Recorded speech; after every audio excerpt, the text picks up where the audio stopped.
Detik-detik TikTok Shop ditutup. Banyak yang nangis. Saya ini ada, kalian bisa lihat sendiri lah. Bye bye, see you guys. Selesai, gak bisa. Udah gak bisa check out, udah resmi ditutup ya.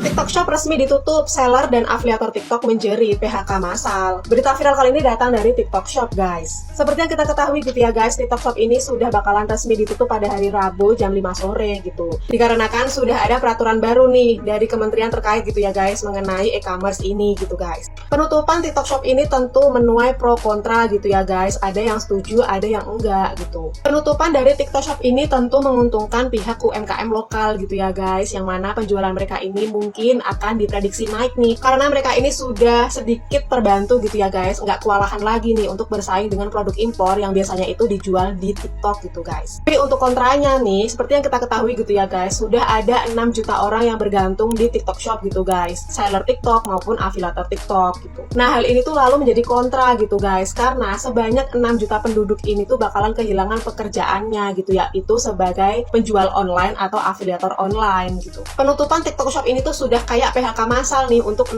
juta penduduk ini gitu ya, guys. Ya walaupun pemerintahan terkait ini sudah ngasih solusi-solusi untuk para seller ini gitu ya, guys, atau afiliator ini gitu. Tapi kan nggak semudah itu gitu loh. Karena mereka-mereka ini bakalan mulai dari bawah lagi gitu, guys. Yang mana mungkin pas di TikTok Shop ini sudah stabil gitu ya. Terus ada peraturan baru kan mereka jadi mulai dari nol lagi gitu. Dan ini kan perlu banyak modal banget gitu loh. Aku turut prihatin ya untuk seller dan afiliator TikTok gitu, guys. Semoga sih ini tidak berlangsung lama gitu dan pemerintahan ini bisa mengasih solusi yang terbaik lah ya gitu. Gimana nih menurut kamu? Lanjut di kolom komentar ya. Koko dengar katanya isu-isu kalau Tanah Abang itu sepi. Koko mau jelasin dikit di sini. Tanah Abang itu dibagi dua. Satu, ada pusat grosir Metro Tanah Abang, ada satu gedung sebelah, blok A, B, C, D, sampai F. Yang ngomong pada sepi itu adalah toko-toko yang pada jualan ecer. Di gedung pusat grosir Metro Tanah Abang itu khusus jualan grosir. Dan di situ toko-tokonya masih rame kok, masih banyak yang pada belanja di toko itu. Kenapa Koko bilang seperti itu? Karena banyak banget yang kalian semua yang pada jualan live di TikTok dapat baju-baju dari supplier pusat grosir Metro Tanah Abang. Seperti toko Koko di toko Miki lantai 6 blok B nomor 11. Banyak banget yang pada jualan baju-baju impor datang ke toko Koko untuk jualan di live TikTok. Jadi yang pada bilang Tanah Abang sepi, tidak kok. Di pusat grosir Metro Tanah Abang masih rame. Kalian bisa langsung datang ke pusat grosir Metro Tanah Abang dari lantai LG sampai lantai 6 masih banyak toko yang pada ngebal baju untuk kalian semua jualan di live. Jadi yang pada mau cari supplier baju-baju impor atau baju lokal bisa banget datang ke pusat grosir Metro Tanah Abang karena Tanah Abang itu tidak sepi. Yakin kalau TikTok ditutup Tanah Abang rame lagi? No way, nggak mungkin. Ini memang zamannya zaman online. Jadi tugas pemerintah ngajari para UMKM itu untuk jualan online. TikTok itu hanya salah satu. Kalau TikTok memang mau dilarang, ya yang lain juga dilarang, bukan hanya TikTok ya. Karena jauh sebelum pandemi itu sudah diprediksi, bahkan sudah berjatuhan di luar negeri maupun di dalam negeri. Beberapa mall di Indonesia sebelum pandemi itu sudah pada tutup gerai. Lalu TikTok kemudian dipisahkan, tidak boleh menjadi satu antara sosial media dengan marketplace. Emang banyak dampaknya. TikTok dipisah itu kan tinggal menghilangkan keranjang kuning, diganti link, sama saja. Jadi kalau misalnya sosial media tidak boleh bersatu di TikTok Marketplace dengan TikTok sosial media, ya tinggal promosinya di sosial media, pasang linknya arahkan ke TikTok Marketplace, sama saja. Oke, berarti TikTok tidak boleh mendirikan TikTok Marketplace. Kalau niatnya memang mau, ya nggak apa-apa. TikTok punya anak perusahaan atau punya mitra. Nanti marketplace-nya ditaruh di anak perusahaan. Jualannya diarahkan lagi dari sosmed TikTok. Ya. Jadi solusinya bukan membendung atau menyulitkan online shop, kita mundur lagi karena seluruh dunia demikian. Justru yang harus terjadi adalah pemerintah punya kewajiban untuk ngajari UMKM supaya bisa berjualan melalui online shop apapun itu, nggak harus TikTok ya. Jadi kita tunggu pemerintah menggelontorkan dana yang banyak untuk mentraining para UMKM. Gimana pendapatmu, friend? Silakan baku hantam di kolom komentar.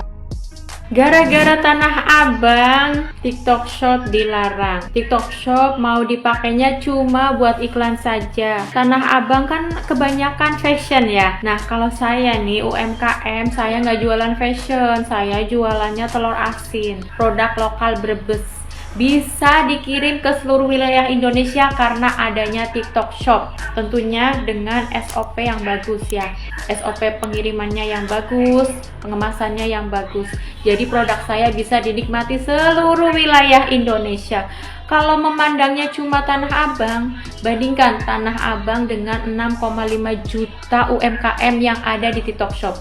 Bapak pemerintah pilih mana? UMKM yang udah 6,5 juta apa yang di Tanah Abang saja?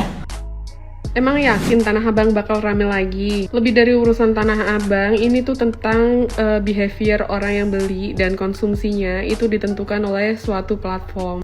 Dan di sini yang dimaksud itu oleh TikTok Shop. Jadi kalau misalnya nih keinginan saya untuk membeli itu hanya 1%, tapi 99% lainnya itu ditentukan oleh keadaan saat itu. Misalnya ketika saya butuh hiburan, saya buka TikTok kan, saya tuh nggak pengen makanan-makanan pedas ataupun skincare kayak gitu, nggak pengen sebenarnya. Tapi karena bermunculan terus di beranda saya, akhirnya saya impulsif buying dong. Akhirnya secara nggak sadar saya beli dan saya check out lah itu karena keinginan saya sesaat saat itu. Memang kurang lebih begitu cara kerja algoritma. Jadi dia mendukung apa yang jadi interest kita sehingga itu dimunculkan di beranda-beranda kita. Nah, tapi kalau misalnya siapa yang dimunculkan, ya itu tergantung algoritma dia, suka-suka dia, siapa yang mau dimunculkan, siapa yang tidak mau dimunculkan, ataupun siapa yang kuat nge-ads ataupun enggak. Nah, itu suka-suka dia aja karena dia yang punya rumah. Bayangkan kalau misalnya kita dikendalikan oleh algoritma,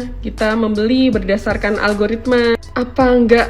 Gimana sih kalau misalnya kamu punya toko, ya pasti toko kamu dulu dong yang akan kamu munculkan terus. Toko kamu dulu dong yang akan kamu bawa untuk dimunculkan sehingga terjadi banyak penjualan, iya kan? Nah, itulah yang berbahaya. Jadi, kenapa e-commerce itu beda dengan social commerce? Kalau kita di e-commerce, itu niat untuk membeli kita itu sudah dari awal. Jadi, itu fair gitu permainannya di situ. Jadi, kita di situ memang niat untuk membeli barang. Nah, tapi kalau misalnya digabung, berarti kan suka-suka dia ya. Kita itu mau beli apa, itu diarahkan oleh algoritma itu tadi. Nah, itulah yang mengakibatkan persaingannya itu tidak fair. Jadi ketika kita dikasih angin nih, angin-angin segar sekarang, kita masih dukung-dukung aja. Tapi karena kita numpang di rumah orang ya istilahnya, suatu saat kita akan didepak, atau suatu saat kita akan diganti, atau suatu saat kita harus memenuhi semua persyaratan dia, ya kalian harus nurut. Nah gitu loh. Itu yang jadi sebabnya. Makanya kenapa sih kalau kalian itu ada yang nggak dukung itu kenapa gitu? Padahal ini untuk penyelamatan bangsa. Aduh bangsa. Ya ini untuk penyelamatan semua. Jadi agar fair gitu permainannya, persaingannya juga fair. Pemerintah memisahkan itu agar semua bisa bersaing. Di sini tuh nggak ada gap persaingan antara si besar, si kaya banget, dan si perintis gitu, nggak ada. Biar fair semuanya. Karena mungkin kalau misalnya si perintis sekarang masih dikasih angin segar, suatu saat akan disuruh hengkang dari rumahnya, itu kita nggak bisa ngapa-ngapain loh. Kurang lebih kayak gitu sih. Itu menurut saya ya, menurut saya. Tapi kalau misalnya ada pendapat yang lain ya bebas sih, terserah. Semua orang itu bebas berpendapat dan sudut pandangnya juga masing-masing, itu terserah sih. Nah, kalau misalnya kalian mau berdebat atau mengajukan pendapat atau gimana, ya sudah silahkan di kolom komentar. Lagi pusing-pusingnya, dapat email dari TikTok Shop bahwa TikTok Shop resmi dihapus atau ditutup secara permanen mulai besok di tanggal 4 Oktober di jam 5. Buat kalian yang pengen TikTok Shop dihapus, udah puas ya sekarang. Sedangkan stok-stok kerupuk jengkol dan basreng gue banyak banget.